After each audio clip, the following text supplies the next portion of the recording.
era el año 2018 cuando una llamada sonó en el teléfono de un chico, un estudiante, uno de tantos de un colegio, y él sale porque en esa llamada alguien que aparentemente él conocía o al menos confiaba en su palabra, le dice que lo haga. Salga de clase, salga de la institución donde estaba. Y eso parecía hasta ahí al menos normal.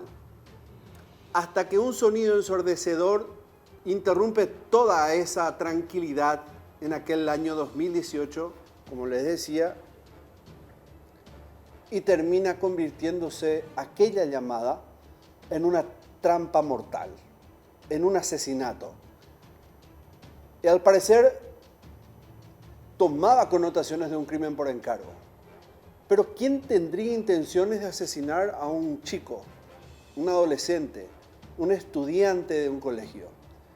Se tornaba tan raro que la policía en ciertos momentos, al menos en los primeros minutos, se mostraría confusa a la hora de investigar algo que tenía ese contexto, ese matiz de un ajuste de cuentas, pero en realidad no lo era. ¿Qué habría detrás de este nuevo caso que enfrentaría la policía en aquel momento? Acompáñenme a develar este nuevo misterio en escena del crimen, un nuevo capítulo en este programa.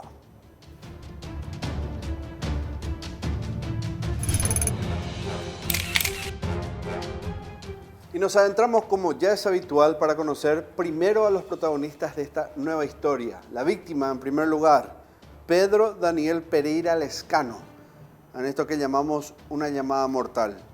16 años apenas la víctima, de nacionalidad paraguaya, estudiante, domiciliado en el barrio Mbocayatí de Ñemby, donde prácticamente se erige toda la historia de hoy.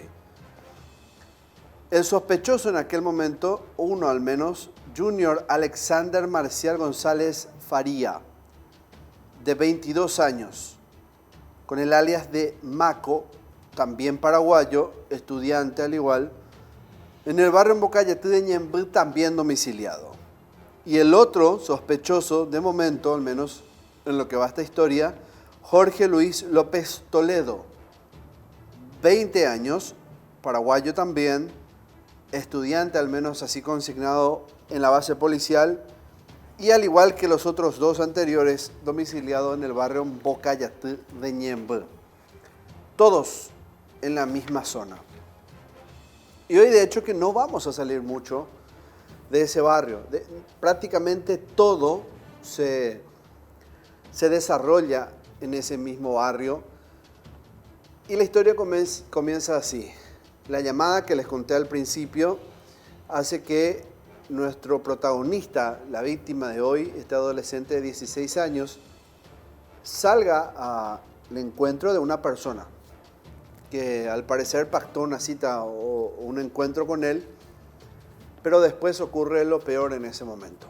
Un tiro certero que acaba con su vida en minutos, y una investigación que a partir de ahí se desarrollaría y centraría en torno a algo que la familia venía siguiendo desde hace bastante tiempo.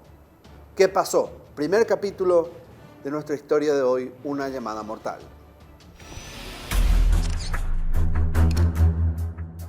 ¿Qué pasó? El teléfono de Pedro Daniel Lescano sonó.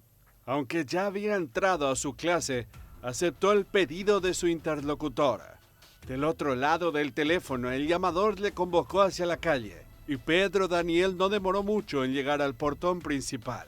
Apenas cruzó nuevamente la entrada al colegio Soldados Mártires del 2 y 3 de febrero, una bala atravesó su pecho.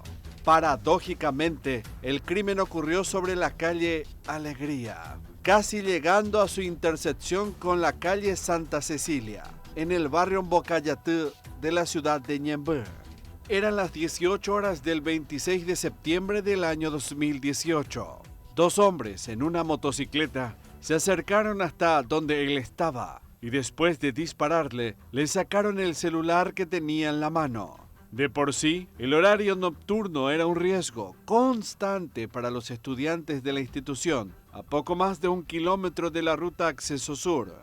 En ese sector distante, también a 2 kilómetros del centro de la ciudad, la iluminación escaseaba y la inseguridad se acentuaba al caer la noche. El ataque de los delincuentes estaba en el orden del día, pero quienes parecían ser un par de oportunistas motoasaltantes ni alcanzaron a ver que una compañera de Pedro estaba muy cerca. Ella los vio y sus rostros quedaron grabados en su memoria. Luego de ser avisados de lo que ocurrió, sus padres no demoraron en llegar hasta la institución, donde encontraron al adolescente de 16 años tendido en el suelo.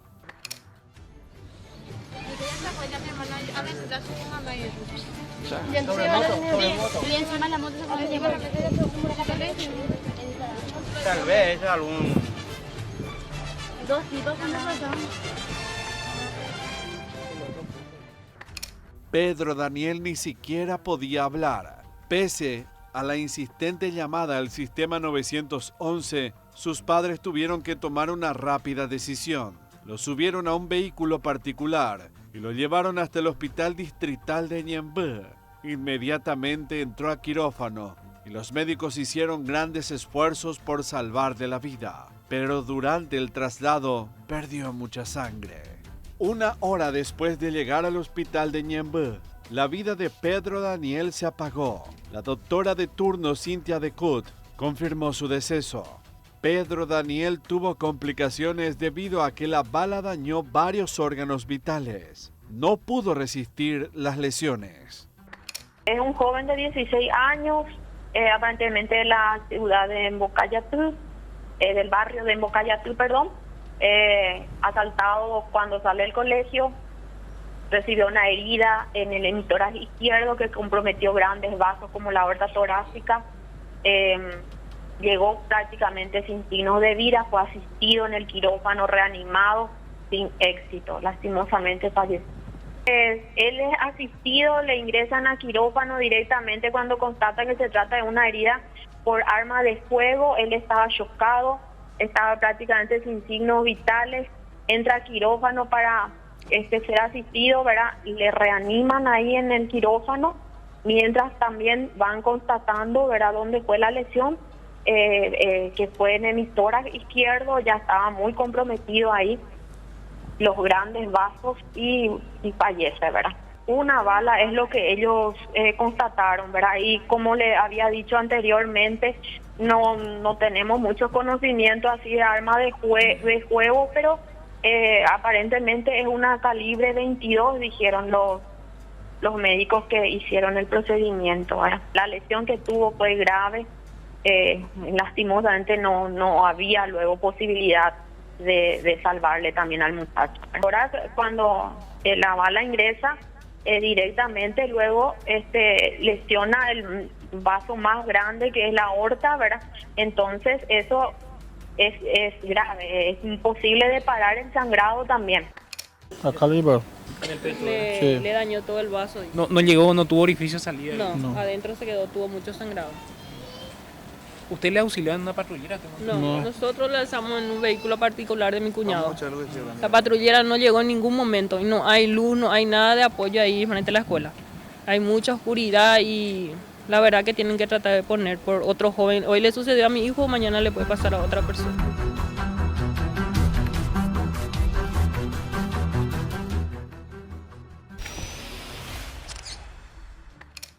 Y ahora vamos a adentrarnos en el parte médico forense de aquel momento. Como es un hecho reciente, hay muchos datos fieles aún a la historia reciente en cuanto a lo criminal.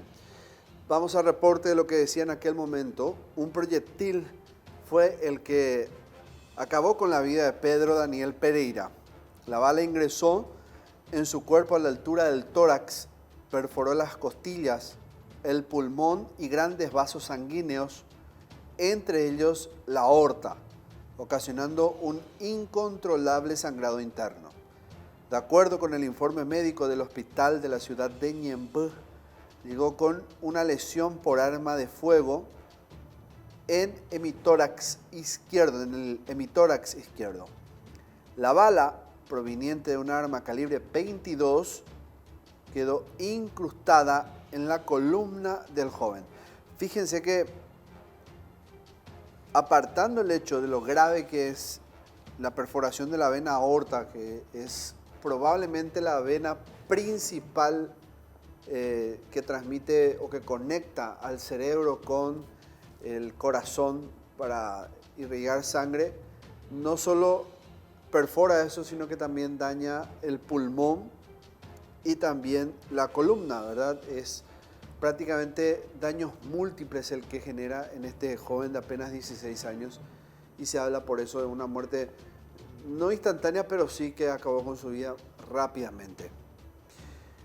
En aquel momento, la persona que había protagonizado el disparo, en este capítulo 3 de la historia, no había perdido de vista un detalle que le pareció importante, lo cual me lleva a pensar que planificó o se tomó el tiempo al menos de hacerlo, planificar lo que iba a hacer. Es decir, no fue lo suficientemente impulsivo, desmedido, sino que dijo, bueno, voy a hacer esto para que parezca otra cosa. Voy a hacer parecer otro evento para que inmediatamente al menos no se piense que se trató de un asesinato a sangre fría. Entonces lo que hace el tirador, desconocido en ese momento, es tomar el teléfono celular de este joven. Y acá pueden abrirse dos hipótesis. La primera es que el tirador tenga un conocimiento muy acabado de que podrían llegar a él muy rápidamente porque habría utilizado su teléfono para hacer la llamada, que sacó a Pedro de la clase. O lo segundo, que es lo que creemos desde un primer punto de vista, simular en la escena del crimen que a Pedro no lo mató un sicario, por decirlo así, un asesino. No fue un ajuste de cuentas, sino que se trató en realidad de un asalto, un robo callejero. Entonces se lleva el celular y hace parecer, algo que en esos primeros minutos la policía, al menos de orden público, de orden y seguridad, piensa que se trataba de una sustracción, de un hurto agravado, un homicidio doloso con fines de robo, por describir técnicamente el parte policial. Sin embargo, la cosa iba a cambiar con el tiempo. Capítulo 3. ¿Habría sido un robo?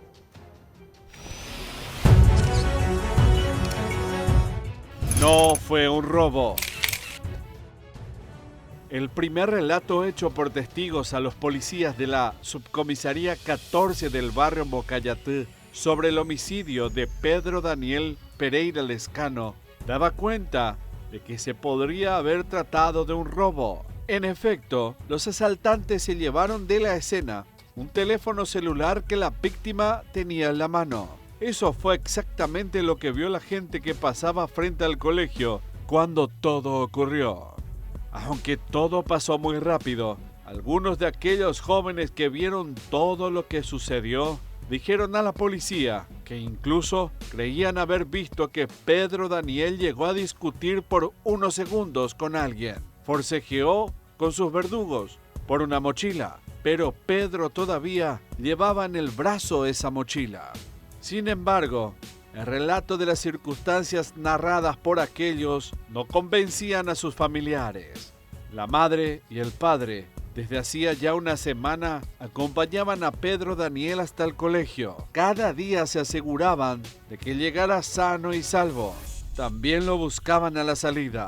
Tenían un presentimiento y el menor tiempo posible lo dejaban solo. En el colegio normalmente estaba a salvo. Desde hacía una semana, el joven de 16 años constantemente recibía amenazas. Que era a nombre de mi hijo que compró el arma. Pero el arma no se encuentra ahora y ojalá que se encuentre y se haga justicia. Sería este tal Goncho. Sí, está ahora él y dice que vende esas porquerías que se consume y todo. ¿Alguien vio el hecho? No. Y hay gente que hay una despensa y ahí hay un video, creo que ahí se va a aclarar todo. Y hay gente que vio que ellos vinieron entre dos, uno le disparó y el otro manejaba la moto. O sea, no fue un asalto para sacarle algo. Sino No, más y bien yo para- digo que el teléfono llevó nomás de él para aparentar un asalto porque fue directo a nombre de él vino. ¿Hace cuánto tiempo que recibe esa amenaza, señora? Y creo que fue el martes pasado. Ah, hace poco la nomás. chica, sí, él un mes por ahí recién hace que salió con la chica. Es por eso que el papá siempre le cuidaba, le llevaba... Sí, le llevaba a cualquier lado y siempre andábamos atrás de él porque no nos gustaba lo que salga con la chica porque tiene un hijo del muchacho que le disparó. Ajá. Pero dice que el tipo le jugaba mucho, ella decidió separarse y le gustaba, se enamoró de mi hijo, pero el tipo no aceptó eso. ¿Cuántos años tiene la chica? 18 años. Bastante joven. ¿Tu hijo estaba solo en el momento del ataque? Y claro que solo si se iba para entrar al colegio. Su papá siempre le llevaba a colegio también. Sí, le llevábamos nosotros porque viste que no hay tanta iluminación en el colegio. Entonces para que no haya los problemas o cualquier cosa por ahí le llevamos nosotros, la acompañamos. Señora, como mamá víctima, nuevamente un ataque así tremendo, ¿cuál es tu mensaje a la justicia? Que por favor pongan más atención por la juventud, que pongan en frente del colegio el lince o cualquier patrullera, pero no dan importancia, siempre el colegio está vacío y cuidar de esa clase de gente que vende superfaciente a las criaturas, a los jóvenes, porque ellos son personas que dañan y este dolor que yo tengo ya no se va a curar. Ellos se retiraron del lugar y solo algunos minutos después el muchacho recibió aquella llamada. Lo que inicialmente parecía ser un ataque de motoasaltantes rápidamente daría un giro. Sus familiares aseguraron que había recibido amenazas de muerte. La versión de los padres fue confirmada por Daisy Liliana de Freitas Jiménez, su novia, quien no dudó en acusar a su exnovio de haber cometido el crimen. A mi parecer sí. Él es tu expareja. Sí, mi exnovio. ¿En algún momento te dijo que le iba a matar al chico, a tu novio? Sí. Estamos Sí, hablando de me César David, ¿verdad? César. O sea, de tu novio, Sí, de tu sí. exnovio, del papá de tu hijo. No, no es el papá de mi hijo. Pero el que le había matado, ¿cómo se llama el supuesto autor? Marcial González. Marcial González. Él es el que le amenazó a tu actual pareja. Sí. ¿Qué te dijo? ¿En qué término te dijo? Bueno, que ya no esté más con él. Que si mi novio seguía pasando enfrente de su casa que le iba a meter plomo. Él también te solía golpear a vos, tengo entendido.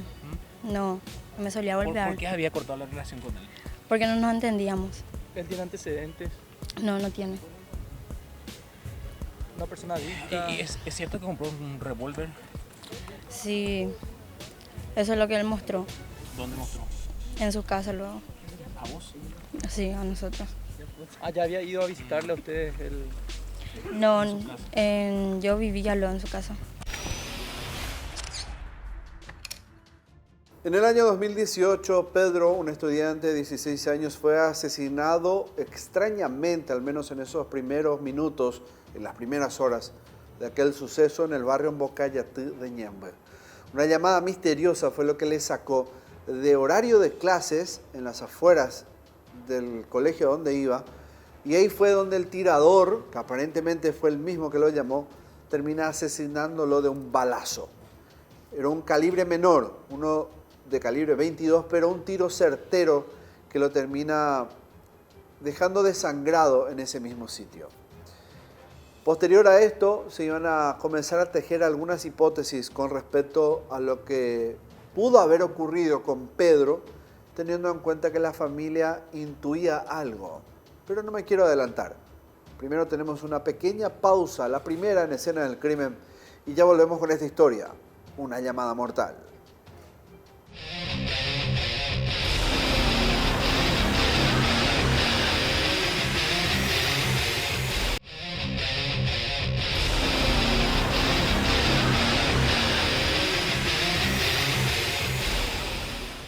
Pedro, un estudiante como cualquier otro, tenía 16 años cuando encontró la muerte de manera repentina, extraña. Un misterio envolvía a un suceso que lo tuvo a él lastimosamente como protagonista en aquel momento en la ciudad de Ñembe, barrio Mbocayatí.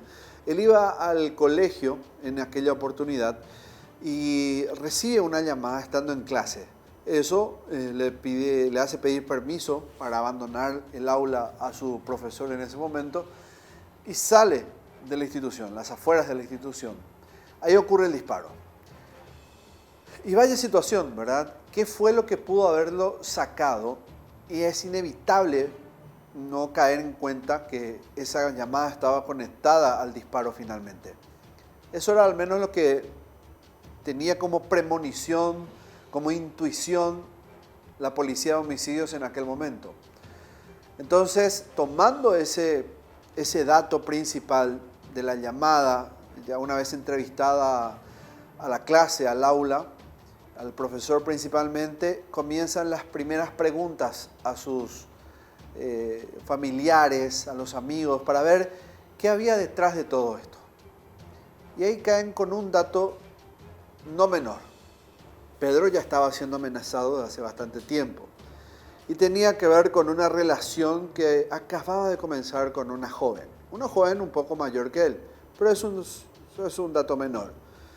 Acá lo importante era que alguien estaba disgustado con esa relación, no quería cerrar capítulo y se resistía, de hecho, a que él y esa joven entablen o comiencen un amor.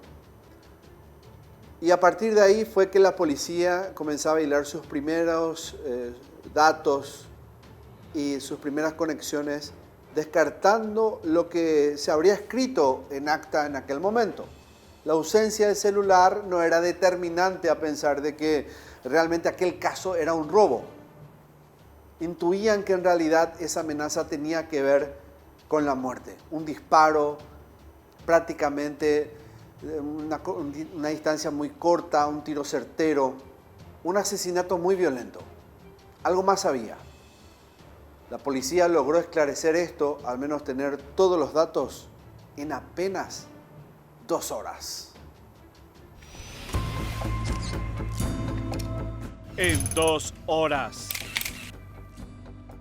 Eran casi las 20 horas del 26 de septiembre del año 2018, cuando en el Hospital Distrital de Ñemby se declaraba la muerte de Pedro Daniel Pereira Lescano. Mientras en el lugar se cumplía con el protocolo de levantamiento del cadáver, la policía ya estaba tras los pasos de los asesinos. Solo 2 horas pasaron del asesinato, cuando los policías lograron localizar a Junior Marcial Alexander González Fariña y a Jorge Luis López Toledo, cuyas ropas y características físicas coincidían con la que testigos habían relatado a los agentes de la subcomisaría 14. Además, la policía les sorprendió a bordo de una moto y hasta el biciclo fue reconocido por los testigos del crimen, como la que utilizaron los asesinos para cometer el asesinato. Luego de la detención de los sospechosos, los agentes del Departamento de Investigación de Delitos se trasladaron a la vivienda de los detenidos, también en el barrio Bocayatú de Ñemby. Ahí encontraron prendas y aparatos celulares, los que fueron enviados al laboratorio forense de la Fiscalía. El arma homicida no se encontró. Los sospechosos tuvieron tiempo de deshacerse de esa arma antes de ser capturados por la policía. Los 2 detenidos fueron sometidos a la prueba de nitritos y nitratos para después ser llevados a la comisaría séptima de Ñemby, donde, abordados por los medios de prensa, negaron haber cometido el asesinato. No, claro que no. Hombre, ya. Andengo supuestamente la amenaza. No, ese vamos a ir la amenaza. Vamos a ir la amenaza. Vamos la arma y la yo, vamos la arma yo, la cebolla.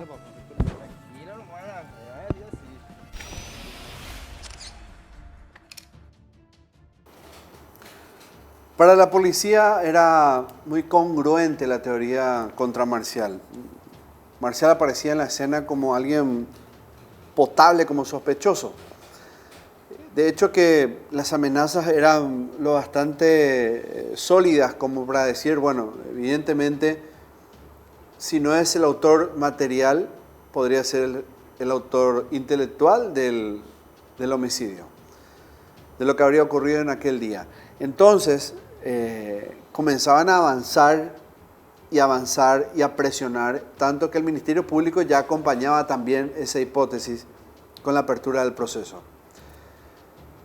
Los que resultaban afectados en todo esto, y siempre va a ser así, son los subsidiarios, la familia. Y es acá donde aparece la mamá de Marcial, defendiendo a capa y espada, como se dice, trilladamente a su hijo.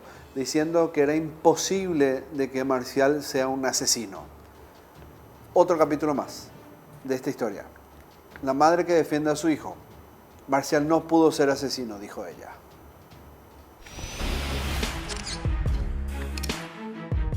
Defendió a su hijo. Las pruebas contra Junior Marcial González parecían ser sólidas para los investigadores. Los familiares del adolescente presentaron ante el fiscal de la causa, Osmar Segovia, varios elementos que demostraban las amenazas a las que era sometido constantemente. A eso le sumaron los testimonios de su novia y de sus compañeros de colegio, que fueron testigos en reiteradas ocasiones de los enfrentamientos entre Pedro Daniel Pereira Lescano y Junior Marcial. Sin embargo, la mamá de este último defendió a su hijo, asegurando que él era inocente y que la novia del fallecido nunca tuvo una relación amorosa con Junior. Que él está dispuesto a que se le haga todas las investigaciones necesarias y que él se va a someter a todo lo que tenga que someterse para que salga todo esto a la luz y a llegar a la verdad, porque él es inocente. ¿Él le conocía a la víctima? No, no le conocía, no era su amigo y nunca le vio tampoco. Ella confirmó que Daisy Liliana de Freitas llegó a vivir en su casa, pero por un periodo muy corto. Sí, tenía una relación con esta chica. Era su amiga, por una semana ella vino a quedarse acá en casa. Eran sus amigas, vamos a decirle así, amiguitas, de buena onda, pero no era su novia. No. Sin embargo, esta señorita dice que tu hijo le llegó a amenazar, que sí eran novios. Y eso tendrá que probarse si es que hay pruebas realmente. Porque si le mensajeó o le amenazó, para eso están los celulares, están todo ahí grabado, tiene que ver, tiene que llegar a las investigaciones. ¿La relación nunca fue en serio entonces? Nunca, jamás, solo duró una semana. La mujer mencionó incluso que ni siquiera conocía a Jorge Luis López, el muchacho que fue detenido junto a su hijo. ¿Y este joven que está con él? Yo no le conozco al muchacho. Anoche le he visto por primera vez cuando ellos salían de la comisaría juntos. Pero según mi hijo, él vino acá para arreglar el tema de la luz, que estaba descompuesto del baño, del foco para cambiar, porque él entendía de electricidad. Pero sí es amigo de Junior. Sí, seguramente, por eso estaba acá. Pero yo no le conozco al muchacho. El fiscal Osmar Segovia imputó por homicidio doloso a los dos sospechosos.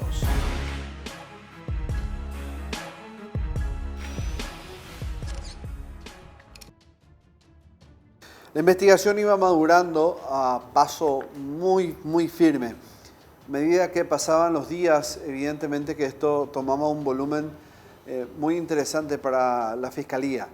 Ni qué decir para la policía que tenía ese respaldo de la investigación positiva, por decirlo así, porque estaban seguros de que Marcial podría ser el único sospechoso en todo esto, al menos hasta este momento. La comunidad en ese momento estaba muy afectada por lo que había ocurrido y se pensaba hasta cierto momento de que todo tenía que ver con la inseguridad. Claro, como siempre no faltaban algunos oportunistas que ingresaban a tomar sus palabras o esas cuestiones que se pensaban en un primer momento como una ventana para mostrarse, y me refiero a políticos, entre otros. Lo cierto es que, si bien no era la teoría real de todo esto, eso se iba a ver más adelante, igual formó parte de la anécdota. Y claro, no podemos inclusive negar de que el sentimiento de impotencia y de dolor en la comunidad por la pérdida de Pedro, un chico de apenas 16 años, era genuino, auténtico, sin importar cuál era el trasfondo, el motivo del por qué lo mataron. Capítulo 7. Toda la comunidad se unió.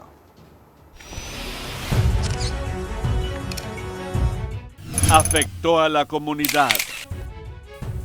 Los familiares, vecinos, compañeros, amigos y miembros de la comunidad ñembuense se unieron para protestar y pedir que la justicia actúe con todo el peso de la ley sobre los autores del crimen. Durante varios días posteriores al asesinato, se realizaron manifestaciones frente a la sede del Ministerio Público de Ñemby. Además de la comunidad, también los políticos locales acompañaron a la familia. Y realmente nosotros como autoridad venimos clamando prácticamente a la comandancia, al director de la policía que es encargado del departamento central, mayor seguridad para nuestra comunidad. Porque la infraestructura con quien contamos en la subcomisaría 14 realmente es lamentable, solamente con 6 personal. Muchas veces ellos tienen que llavear, candadear su comisaría para que se vayan a cubrir algún accidente o algunas denuncias que hacen la comunidad. Entonces esto es realmente lamentable, la situación que nos encontramos. El grupo El Lince, que consideramos, la ciudadanía considera que estaba haciendo bastante bien su trabajo en nuestra comunidad desde el cambio de gobierno. No sabemos qué pasó, pero prácticamente no vemos la presencia de ellos y desde agosto hasta esta parte ha aumentado mayor parte de la delincuencia en nuestra zona. Entonces realmente clamamos ante el gobierno nacional que realmente si la cosa que se venía haciendo bien en el gobierno anterior puedan seguir potenciando en este gobierno para que puedan brindar mayor seguridad en nuestra comunidad. Hay muchos chicos que están en droga, venden, se agarran, se largan otra vez y esta inseguridad que estamos teniendo, le pedimos al comandante de Central o que venga, que nos dé más oportunidad para que venga gente acá para que pueda recorrer. Es impresionante, a la noche ya no se puede salir. En la investigación la cuestión estaba prácticamente sobre la mesa, es decir, todos los elementos estaban puestos ahí tanto para la policía como la fiscalía. Solo iban ordenando las piezas de ese rompecabezas para ver qué imagen lograban descubrir en ese armaje que tenían de toda la investigación. Para eso necesitaban elementos precisos que le ayudasen a componer un mapa, por decirlo así, de esa investigación. Y ese mapa era cámaras de circuito cerrado, testigos, gente que ayudaba a dar una idea de lo que había ocurrido ese día. En las filmaciones situaban a esas dos personas, esos dos hombres que tenían conexiones en el pasado de Pedro por caminos diferentes, pero a su vez se conectaban entre sí de una manera particular. Eran amigos y también cómplices. La investigación, 8º capítulo de Una llamada mortal.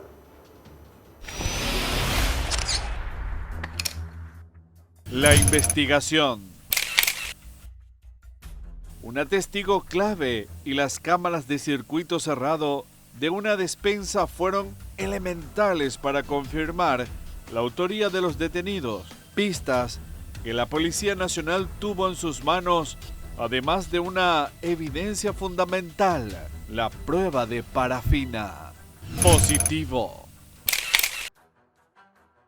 Luego de ser detenido, en la misma noche en que ocurrió el asesinato, ambos jóvenes fueron sometidos a la prueba de nitritos y nitratos para confirmar cuál de ellos fue el autor del disparo mortal. Solo 24 horas tardó el laboratorio forense en remitir los resultados, que determinó la culpabilidad de Jorge Luis López Toledo, en manos de quien se encontró una importante cantidad de pólvora. De acuerdo con el resultado de aquella prueba, identificado por piropos, el testimonio de una adolescente fue clave para la fiscalía. La menor de edad acudió a la fiscalía acompañada de su madre e identificó plenamente a los dos involucrados, pero especialmente a uno de ellos, el asesino. Según su relato, el autor del crimen cada vez que llegaba al colegio le lanzaba piropos y por ello lo tenía bien fichado. Al segundo acusado de amenazar constantemente a Pedro Daniel, logró reconocerlo también, debido a que constantemente acompañaba al tirador. Habitualmente pasaban por aquella zona, en los últimos tiempos más a menudo, como vigilando a la víctima, buscando el momento preciso para finalmente actuar. La testigo dijo que fue Jorge Luis el que bajó de la moto, disparó contra Pedro Daniel y después subió nuevamente a aquella motocicleta que estaba conducida por Junior Marcial. Ella confirmó también que Pedro Daniel ya había entrado al colegio y minutos después salió de nuevo atendiendo una llamada que resultó ser una trampa. para sacarlo a la calle. Enredado crimen. La investigación fiscal determinó que el móvil del crimen tenía que ver con un extraño enredo amoroso. Junior Marcial, quien constantemente amenazaba a Pedro Daniel, era exnovio de la que, al momento de su muerte, era novia del adolescente de 16 años. Ella era Daisy Liliana de Freitas. El otro involucrado es Jorge Luis López. Él también conocía a Pedro. De acuerdo con los datos, resultó ser el ex cuñado del adolescente. La hermana de Jorge Luis había sido pareja de Pedro Daniel antes de su relación con Daisy Liliana. ¿Amenazó a otro? Una confusa situación se presentó en medio de la investigación sobre el asesinato. Cuando llegó hasta la oficina del fiscal Osmar Segovia, un joven de 19 años, Bruno Eduardo Acosta, se presentó voluntariamente y denunció que fue amenazado de muerte por Pedro Daniel.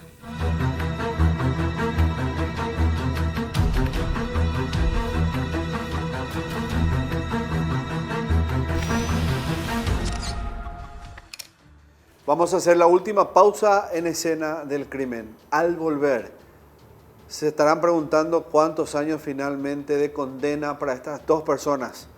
¿Cuánto es lo que la Fiscalía solicitó al tribunal que eleve en expectativa para la prisión de estos dos que habrían planificado y atentaron contra la vida de este niño de 16 años? Última pausa en este capítulo. Una llamada mortal aquí en Escena del Crimen y ya volvemos.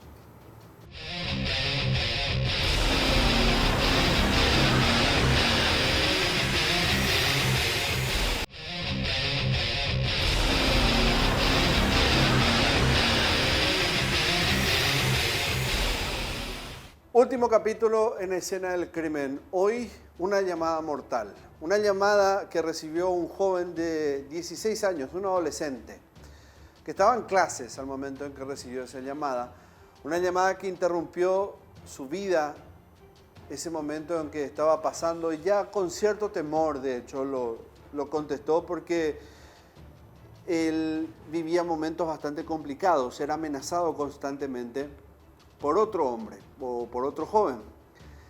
Este otro joven era la expareja de su novia, en ese momento novia actual. Una joven 2 años mayor que él. Y esas amenazas, por lo menos él y su familia no creyeron que iba a ir más allá, al menos hasta ese día, cuando el barrio Mocayatén y Embú fue testigo de lo que había sido un asesinato violento a sangre fría.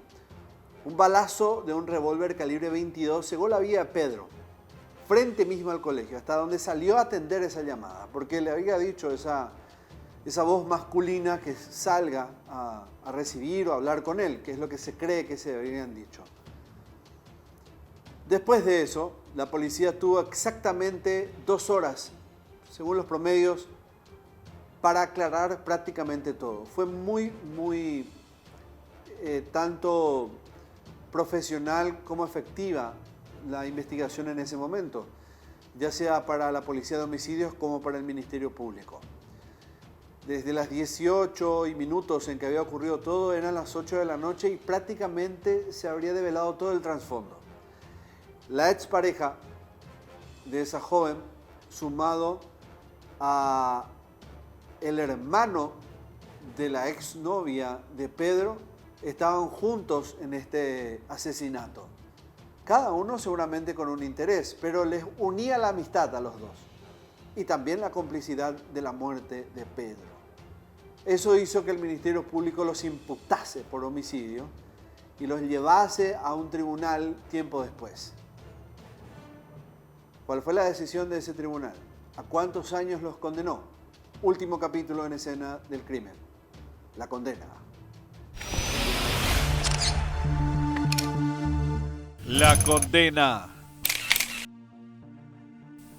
2 años y 1 mes después del crimen, los dos acusados por la Fiscalía enfrentaron juicio oral y público, aunque la pena dejó un sabor agridulce a la familia de Pedro Daniel. El fiscal Osmar Pereira logró demostrar que Junior Marcial González y Jorge Luis López fueron los autores del crimen. Para eso, fueron determinantes las declaraciones testificales de dos personas que estuvieron en el mismo lugar del hecho, así como las investigaciones efectuadas por los agentes de la Policía Nacional. Ellos, en menos de 2 horas, lograron resolver el crimen. El Ministerio Público durante los alegatos finales solicitó la pena de 16 años y fue para ambos acusados, teniendo en cuenta que ninguno de ellos tenía antecedentes penales al momento de cometer el asesinato.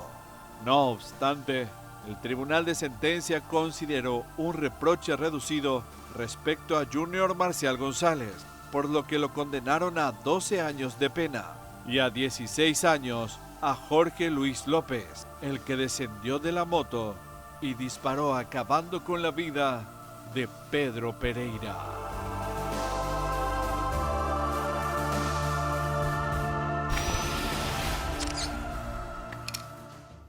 Final de este capítulo, una llamada mortal. Y generalmente los argumentos para solicitar penas mínimas, como lo que había solicitado el Ministerio Público en este caso, suele ser el criterio de oportunidad, etcétera, etcétera, porque cuando uno no tiene antecedentes o es joven, digamos que se aplica cuando uno realmente roba un teléfono y no genera un daño mayor que el perjuicio económico, ¿verdad? El haber robado y quedó ahí sin generar ningún daño físico. Señor fiscal, le mataron a un chico de 16 años y eso usted no lo va a ir a conseguir en la Galería San Miguel. La vida de Pedro usted no lo va a ir a comprar a algún comercio de teléfonos de gama alta en algún shopping del eje corporativo nuevo que tenemos en la ciudad. No va a ir a comprar a Ciudad del Este a buen precio. O no irá quizás a un duty free a conseguirlo a un precio aún mejor, a un precio bajo, como lo hizo con el pedido de condena que solicitó al tribunal. 16 años. Prácticamente una burla para la familia. Claro, uno puede llegar a entender del otro lado que son jóvenes, es cierto, pueden reinsertarse a la sociedad, pero que sean reinsertos bajo criterios reales de reinserción. Y no va a faltar aquel que diga que las cárceles son universidades del crimen en nuestro país. Pero bajo esos mismos conceptos podemos ser muy anárquicos y entonces cerremos todas las cárceles y, bueno, dediquémonos a otra cosa. Evidentemente que cuando hablamos sí o sí de la pérdida de la vida, es innegociable lo que hay detrás de todo eso. Es imposible sopesar el resto de los elementos. Supera todo tipo de nivel de expectativa y análisis. Ya no se puede hacer contrapeso de decir no tenemos esto, nos falta aquello, no tenemos estructura para reinsertar. Quizás sea un detalle menor. Estas personas tienen que pagar por lo que hicieron. El hecho es reciente. La familia sigue llorando a este chico como si fuera que esto ocurrió hoy, al momento que usted está viendo esto. Y le puede pasar a usted en algún momento. Llegamos al final, no se olvide que todos los capítulos de Escena del Crimen lo van a encontrar en nuestro canal de YouTube. En Unicanal, por supuesto, en el sitio de siempre. Y no se olvide también que los fines de semana, en el horario habitual de 22:30 horas y la repetición los domingos a las 22. Nos vemos pronto. Adiós.